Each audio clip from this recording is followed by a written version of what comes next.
সরস্বতী পুজো তো অনেক দিনই চলে গেছে, প্রায় ৪-৫ দিন। আমি এখনো এত লেটে পড়ে আছি কি আর বলবো। আগের ভিডিওতে দেখেছেন আমি অঞ্জলি দিলাম, আর আজকে যাব মঙ্গল পান্ডে পার্কে, আরো যাব দাদা বৌদির হোটেলে বিরিয়ানি খেতে। তবে পার্কে গিয়ে যা কীর্তন দেখলাম, একবার দেখি প্রেমপ্রীতি, অন্যবার দেখি মাতালের কীর্তন, ওইসব দেখে না থাকতে পেরে চলে এলাম দাদা বৌদির হোটেলে বিরিয়ানি খেতে। হোটেলের ভিউ তো সুন্দর ছিল, তবে বিরিয়ানি কেমন ছিল সেটা জানতে হলে পুরো ভিডিওটা দেখুন। নমস্কার, আমি অঞ্জনা। সবাই কেমন আছেন? আশা করি সবাই ভালো আছেন, আর আমিও খুব ভালো আছি।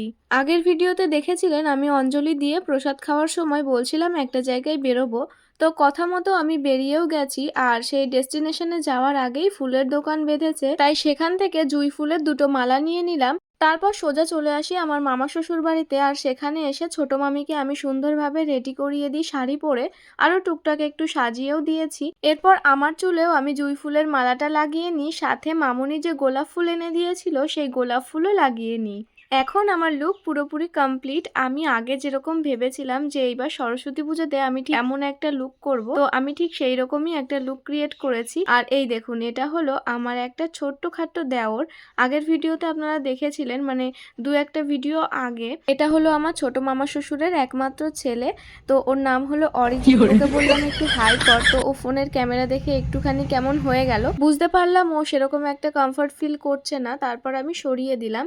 তো এই হচ্ছে ছোট মামির লুক। আর শাড়িটা কেমন পরানো হয়েছে বলুন তো? আমি কিন্তু পরিয়েছি, তো মামি তো বললো খুব সুন্দর লাগছে, শাড়ি পরানোটা এত সুন্দর হবে। আর শাড়িটা পরার পর মামিকে ঠিক এমন লাগবে মামি ভাবতেই পারিনি। তো মামি কিন্তু খুব খুশি হয়েছে। আর এদিকে অরিজিতের কাণ্ড দেখুন। যাই হোক, আর এটা হলো আমার লুক। মামাবাড়িতে এসে আমি একটু মেকআপও করেছি হালকার উপরে। অনেক দিনের ইচ্ছা ছিল মাথায় জুঁই ফুলের মালা দেব, তো মালাটা তো দিয়েছি, সাথে কিন্তু গোলাপ ফুলও দিয়েছি। আর আমার লুক কিন্তু পুরোপুরি কমপ্লিট। আমাকে কেমন লাগছে অবশ্যই কিন্তু কমেন্টে জানাবেন। মামাদের বাড়ির সামনেই রয়েছে ছোটখাটো একটা পার্ক মতো, আর পার্কে কিন্তু সরস্বতী পুজো হয়েছে, আর তার প্যান্ডেলটা ঠিক এইরকম ছিল। বাচ্চারা মিলেই হয়তো করেছে, তবে সুন্দর ডেকোরেশন করেছে। আমার তো বেশ ভালো লেগেছে, মানে ছোটখাটোর মধ্যে। তাই দুজনে রেডি হওয়ার পরে আমি ভাবলাম একটু মাকে দর্শন করে আসি। তো এইখানে এসে একটুখানি ছবিও তুললাম। সত্যি বলতে ছবিগুলো যে এতটা সুন্দর হবে আমি তো ভাবতেই পারিনি। যারা যারা আমার ফেসবুকে আমার পেজে আছেন তারা তো আমার ছবিগুলো এতক্ষণে দেখেই ফেলেছেন।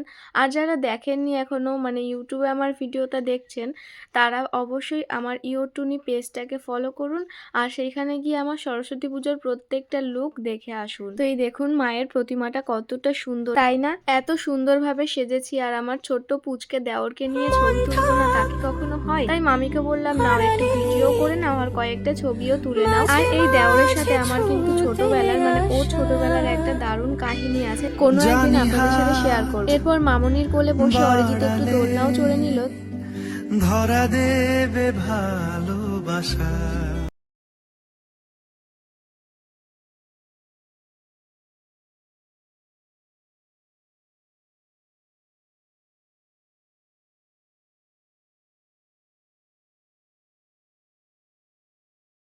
আপাতত এখনের মতো আমাদের ফটোশ্যুট কমপ্লিট, তাই আমরা এখন বেরিয়ে পড়েছি আজকের ডেস্টিনেশনে।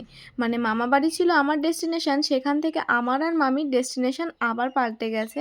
এখন আমরা যাচ্ছি মঙ্গল পান্ডে পার্কে।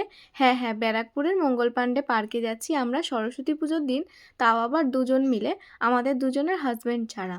ওখানে যে কি দেখতে পাবো তা ভগবানই জানে। ঠাকুরের নাম করে বেরিয়ে পড়েছি, আর এইখানেই দেখুন আই লাভ ব্যারাকপুর। সত্যি বলতে এই ব্যারাকপুর শহরটা আমার খুবই ভালো লাগে, সমস্ত রকম সুখ সুবিধায়, মানে সবকিছু ঠিকঠাক। তো তারপর আমরা চলে এসেছি মঙ্গল পান্ডে পার্কের একদম সামনে। আর ক্রাউডটা দেখেছেন কতটা? আমি তো এই ফার্স্ট টাইম এসেছি, তবে মামি কিন্তু এর আগেও অনেকবার এসেছে, কারণ মামি কিন্তু ব্যারাকপুরেরই মেয়ে।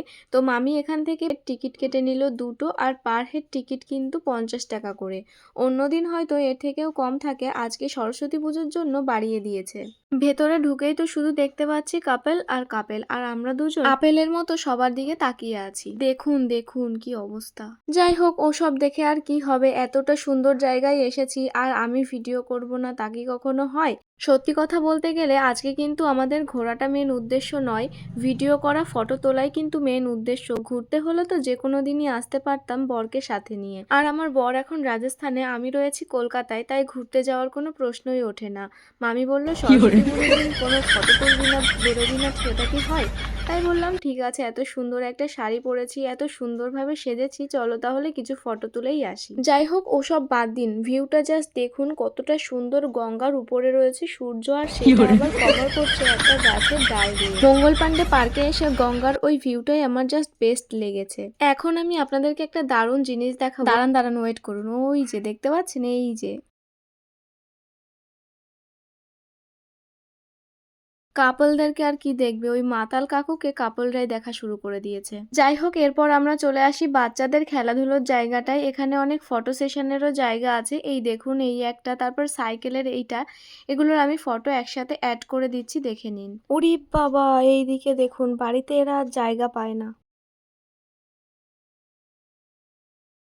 এরপর ঘুরতে ঘুরতে আমি চলে আসি গঙ্গার পাড়টায়, আর গঙ্গার পাড়ে যেতেই এই মহাদেবের মন্দিরটা রয়েছে, সেখানেও আমি একটুখানি মহাদেবকে দেখিয়ে দিলাম। এখানে গঙ্গাটাকেও দেখুন কতটা সুন্দর লাগছে। মধ্যে কথা হলো, আমি একটা কথা বলতে চাই, আমার ভিডিও না বড়রা অনেকেই দেখে, আমার ফ্যামিলিরও অনেকে দেখে। এরকম যে ভিডিওটা হবে আমি আজকে বুঝতে পারিনি। আমি আজকে বেরিয়েছিলাম মামির কথা মতো ঘুরতে, তো ঘুরতে বেরিয়ে যে এইসব আমার ভিডিওর ক্যামেরাতে ক্যাপচার হয়ে যাবে বুঝতে পারিনি। এবার ডিলিট করে দেবো, সেই জন্য ভাবলাম এডিট করে কোনোভাবে পোস্ট করি। তো বড়রা কেউ কিছু মনে করবেন না, ফান হিসেবে নিয়ে নেবেন প্লিজ। গঙ্গায় গিয়েও কিছু ফটো তুলেছি আর এখন আমরা বেরিয়ে যাচ্ছি। আজ সকালে অঞ্জলি দেওয়ার পর মানে ওই 11টা নাগাদ পুজোরি খিচুড়ি প্রসাদ আমি খেয়েছি, মানে ওটা খেয়েই উপোসটা ভেঙেছিলাম। তারপর আর সেই সকাল থেকে আমার পেটে কিছুই পড়েনি। এখন আমাদের দুজনের পেটেই খিদেতে ইঁদুর দৌড়াচ্ছে। তো এখন আমরা যাব দাদা বৌদির হোটেলে। তার আগে আমার খুব জল পিপাসাও পেয়েছে, মামি সেই জন্য একটা জলের বোতলও কিনলো। এখন আমরা পাপড়ি চাট খাবো। বেরিয়েই যাচ্ছিলাম, মামি বলল চল 1 প্লেট পাপড়ি চাট দুজনে মিলে ভাগ করে খাই, দেখি কেমন টেস্ট। তো বানিয়েও দিল কাকু। টেস্টের কথা যদি বলেন তাহলে বলবো মোটামুটি আছে, সেরকম ভালোও না আবার যে খারাপ তাও না। আর খিদে পেটে তো সবকিছুই ভালো লাগে, তাই না?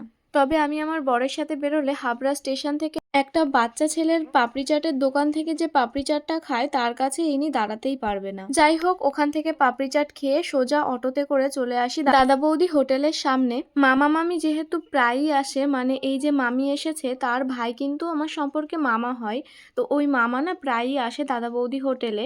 তো মামার খুব চেনাশোনা আছে, সেই কারণে মামার কিন্তু লাইনও দাঁড়াতে হয়নি। এসে মামা সোফাতে বসেছিল, আমরা আসার পর ডেকে নিলাম। তারপর সোজা চলে আসি 3rd ফ্লোরে। আমি আগেরবার যখন ফার্স্ট টাইম এসেছিলাম আমার বরের সাথে তখন বসেছিলাম 1st ফ্লোরে, আর এইবার মামাদের সাথে এসে 3rd ফ্লোরে এলাম। তো 3rd ফ্লোরের ভিউটাও কিন্তু জাস্ট অসাধারণ। আমরা যেহেতু 3 জন এসেছি সেই জন্য আমাদের 3rd সিটের একটা টেবিল দিয়েছে একদম কর্নারের সাইডে, আর ভিউটাও কিন্তু জাস্ট অসাধারণ। এই হচ্ছে মামির ভাই, তো এই হলো টিটু মামা।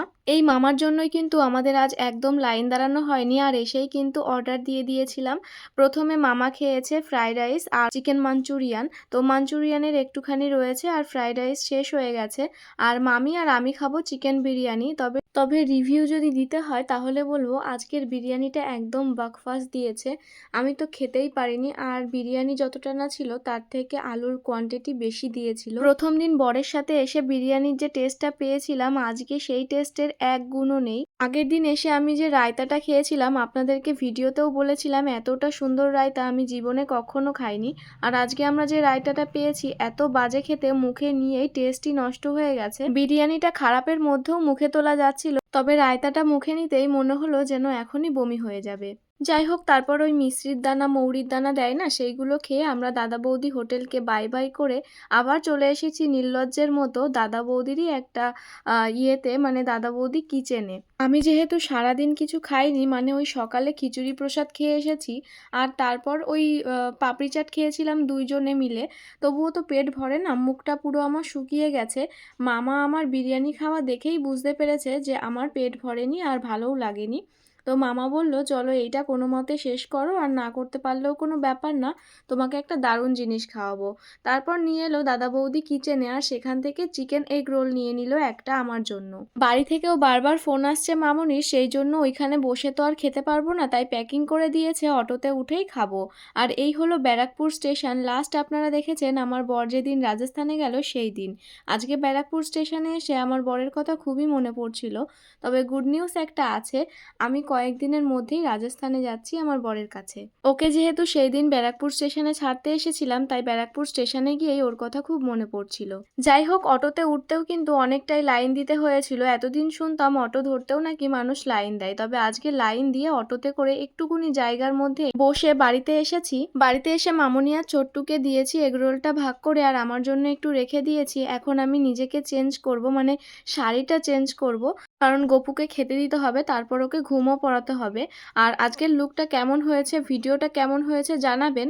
চলুন আজকের মতো এই অবধি, দেখা হবে পরের ভিডিওতে। সবাই ভালো থাকবেন, বাই।